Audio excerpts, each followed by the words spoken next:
देखिए, कांग्रेस दिशाहीन हो गई। यूपीए सरकार के समय यही दुर्भाग्यपूर्ण स्थिति देखने को मिली थी। भगवा आतंकवाद के नाम पर भारत की सनातन संस्कृति को अपमानित करने का प्रयास किया था। उस सरकार में आतंकवाद से, उग्रवाद से या नक्सलवाद से लड़ने की इच्छा शक्ति नहीं थी। देश में अराजकता थी, अव्यवस्था थी। देखिए, कांग्रेस जो देश का सबसे पुराना राजनीतिक दल है, दुर्भाग्य से आज़ादी के बाद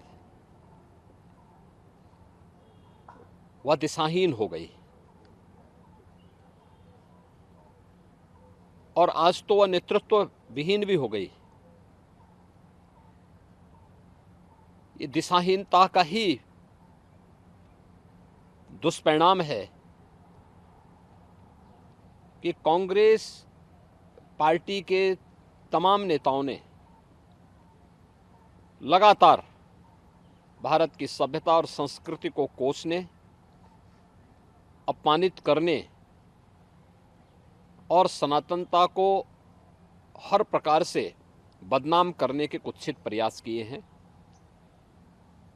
यूपीए सरकार के समय यही दुर्भाग्यपूर्ण स्थिति देखने को मिली थी, जब कांग्रेस के एक वरिष्ठ नेता ने और उस समय के केंद्रीय गृह मंत्री ने भगवा आतंकवाद के नाम पर भारत की सनातन संस्कृति को अपमानित करने का प्रयास किया था और दुनिया के सामने बदनाम करने का भी कुत्सित चेष्टा की थी। यह हर व्यक्ति जानता है कि कांग्रेस की नीतियां देश के अंदर आतंकवाद और नक्सलवाद का कारण बनी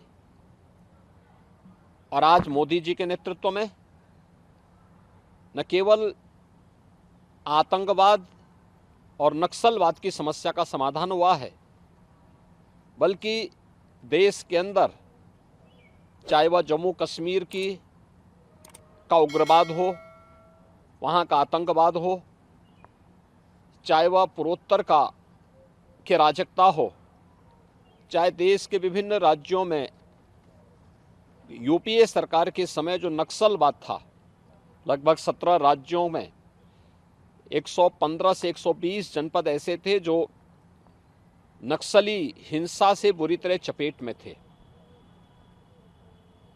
उस सरकार में आतंकवाद से, उग्रवाद से या नक्सलवाद से लड़ने की इच्छा शक्ति नहीं थी। यही कारण था कि देश में अराजकता थी, अव्यवस्था थी। पिछले 10 वर्ष में देश के अंदर सुरक्षा का एक बेहतर माहौल बना है।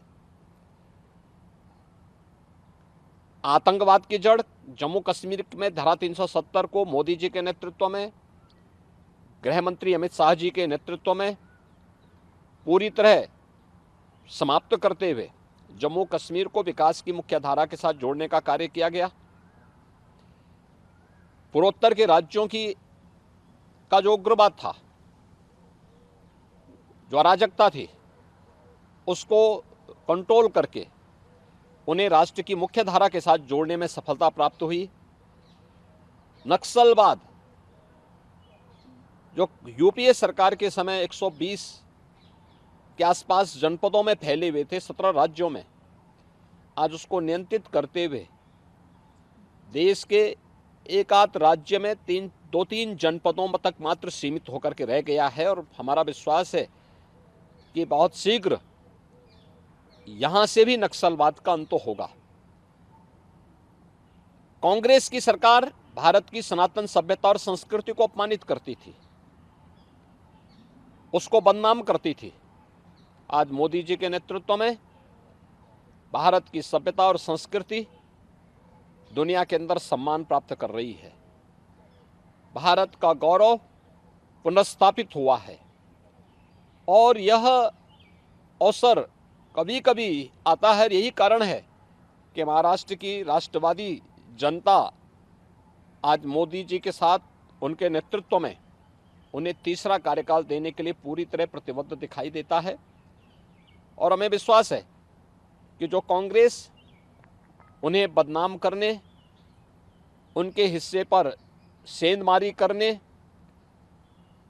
उन्हें जाति खेमों में बांटने का कुत्सित प्रयास करके देश की सुरक्षा के साथ खिलवाड़ कर रही थी, उस कांग्रेस को पूरी तरह दरकिनार करते हुए देश की जनता आज मोदी जी के नेतृत्व में फिर एक बार मोदी सरकार के संकल्प के साथ जुड़ रही है।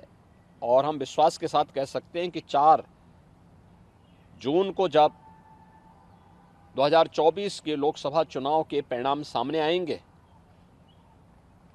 तो प्रचंड बहुमत के साथ